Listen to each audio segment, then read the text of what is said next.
Hi everyone, welcome back to my channel. Put a little shoulder into it. My name's Toden if you haven't been here before, and welcome to my channel. Today I have a new video for you guys about my horrible Tinder experiences. Yes, I believe we've all been there, most of us at least. My first Tinder experience was nothing to write home about, and so were the other ones that followed that whole Tinder thing. I'm sure this is like nothing against Tinder as an incorporation on its own, but just the kind of people that are on there. So this video is literally about the worst Tinder date that I've ever had in my life. I don't know why I still said yes to those dates when I was like single. I guess maybe I had free time to like do whatever, and I was like, how can I waste my life? Tinder, yes, go on another date. Because I'm not an awkward person. I wouldn't consider myself as an awkward person. Like, I can talk to pretty much anyone, pretty much. So I don't really understand why I needed Tinder in the first place. I literally did not need Tinder. Like, I was doing this because I don't know why I was doing this. Like, genuinely don't know why. Let me just tell you guys a story of how this whole thing happened. So one day I was on Tinder, you know, scrolling left, right, wasting my life. And I saw this profile of this one guy came up, and I went through the pictures and I thought, looks good, muscular, athletic, like everything I want.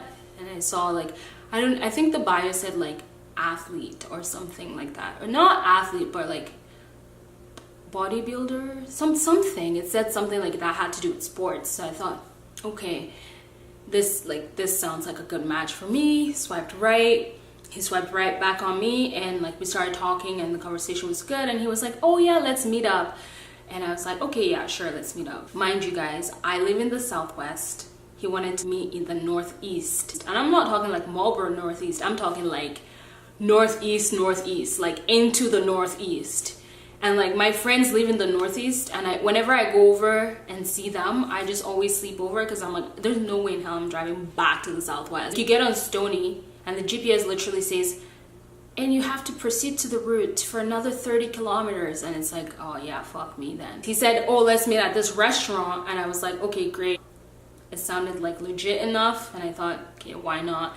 So, you know, got ready. And I had to drop my mom off. Like, she was going somewhere else. So I had to drop her off in the Southeast. So I'm going Southwest to Southeast and then going to the Northeast. And my mom was going like deep into the Southeast too, so like I had to drive all the way there, drop my mom off, and then drive back to the Northeast.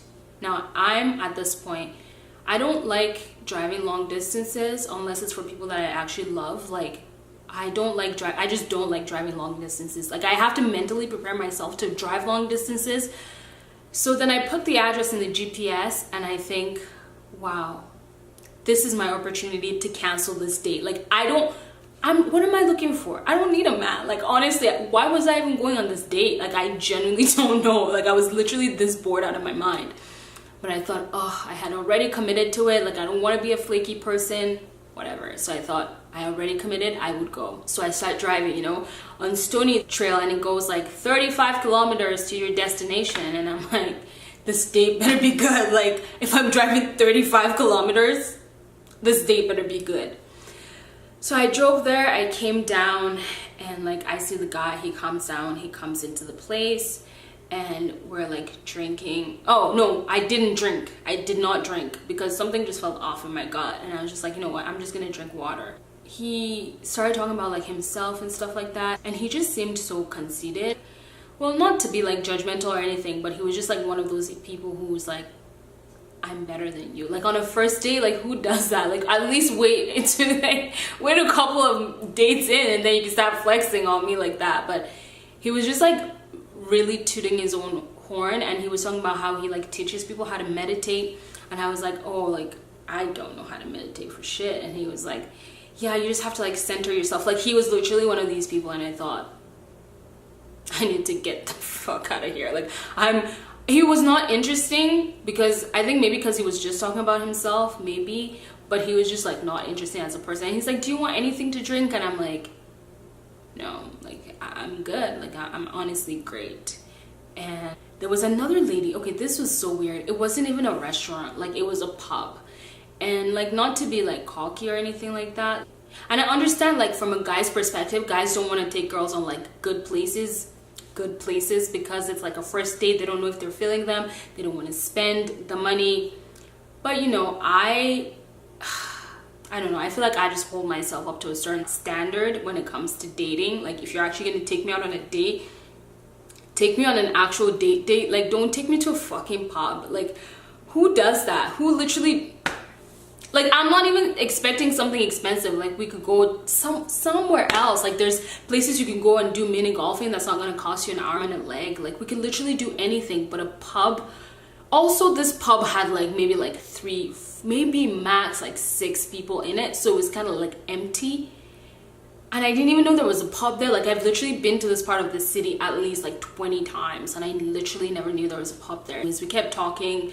Honestly, I don't remember what the conversation was about, but I just felt him like he was trying to like hug me or like touch me, and I was just like, my guy, step back. Like, please just like step back. You know, when you're trying to like do this and guys are just kind of like are not getting it or trying to not get it, and it's just like, whoa, okay, if you don't step back, I'm gonna need to leave. Like, for real, step back.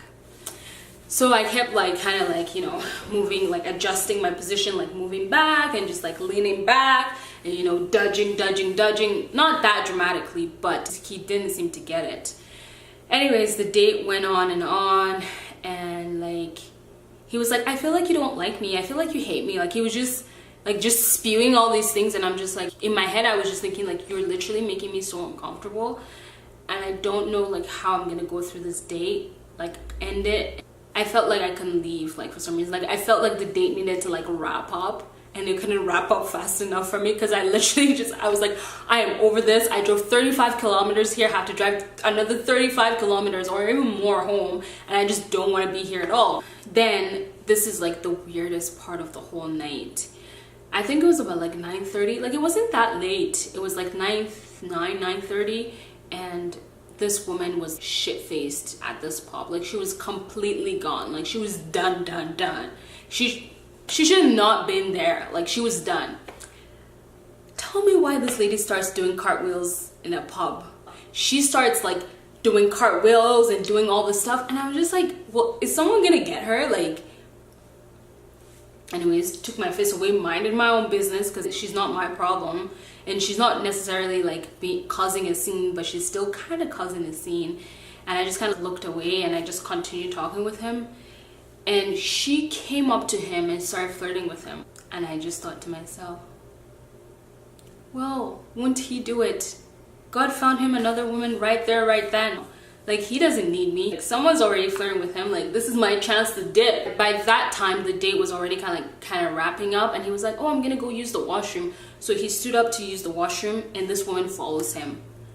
And she just like stands at the door. She's like looking at me, like giving me a dirty look. She's looking at him. She goes like this, and I'm just like, yo, it was never a competition. Like, girl, I don't even want him. Like, you can have him, and that's all yours.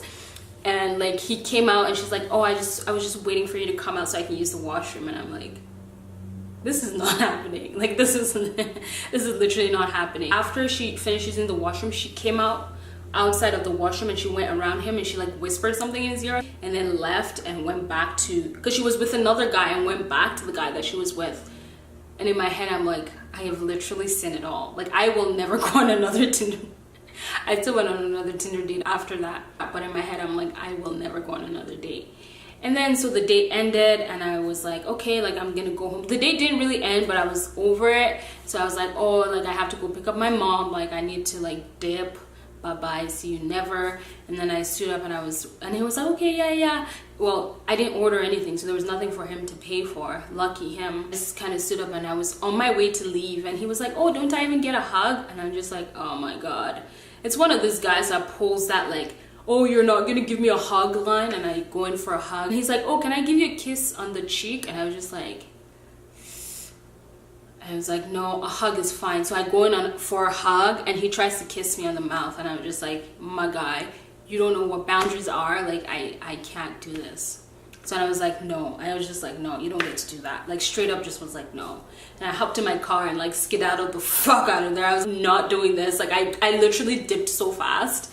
And funny enough, he messaged me after that. I'm like, why are you gonna message me after that horrible ass date? Like, who messages someone they didn't even have fun with?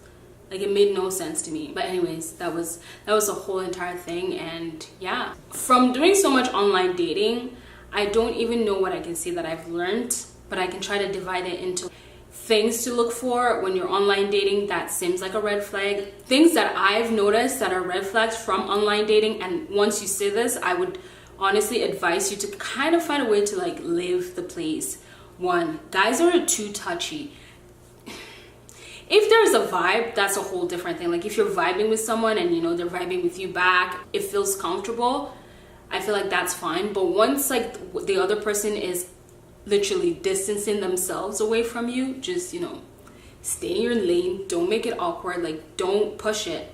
The second thing is guys who want to just Netflix and chill. Some guys will literally be like, oh yeah, do you want to go on a date at my house?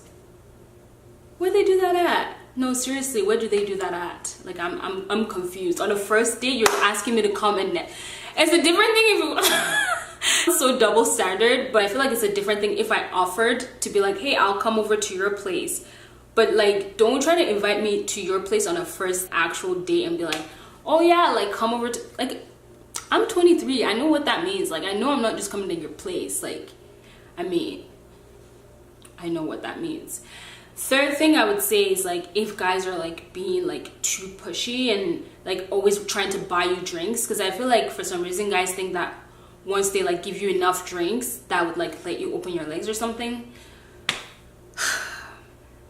There are always those guys who are like, oh, you want another shot? They just, or you just have a shot, just like keep coming, and it's like, huh, my guy, what are you doing? What's going on here? I know what's going on. So what are you trying to achieve? So I would definitely stay away from those guys. But online dating is such a, like, it all depends on what you're looking for. But like, there's been so many stories about people getting murdered, people literally disappearing because they went on a date from Tinder, like dead ass.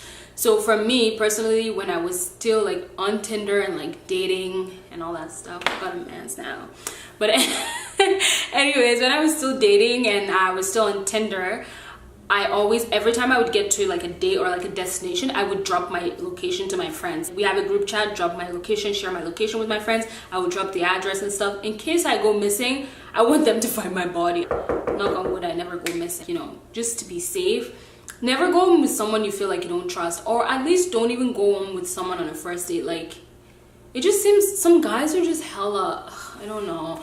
Some guys just make me feel so uncomfortable personally, like going with them after a first date. Like if that's your thing, go forth and prosper. Especially with Tinder, I feel like it's a different thing when you meet someone in real life and you literally like talk to them. And I feel like on Tinder, people are literally acting. Like, we have actors and actresses and people using different tactics. They have their wants, needs, and their super objectives and how they're gonna make this whole thing, depending on whatever it is they're looking for. So for me, I would be like very careful with the whole Tinder thing. Apparently there was something in the news, like I think it was my school newspaper like 2 or 3 years ago, that was talking about how people that were doing online dating, like there was a spike in STDs. So if you're gonna be a hoe, you better hoe smartly and use protection. No sex before marriage, guys, but like if you're gonna go off, at least be smart about it. Okay, yeah, so that's everything in this video. If you guys would like to see more videos, you know what it is. I don't know why I'm so hyped, but if you guys would love to see more videos, don't forget to click on the like button, subscribe, comment, and share this video, and I will see you guys in my next video. Bye.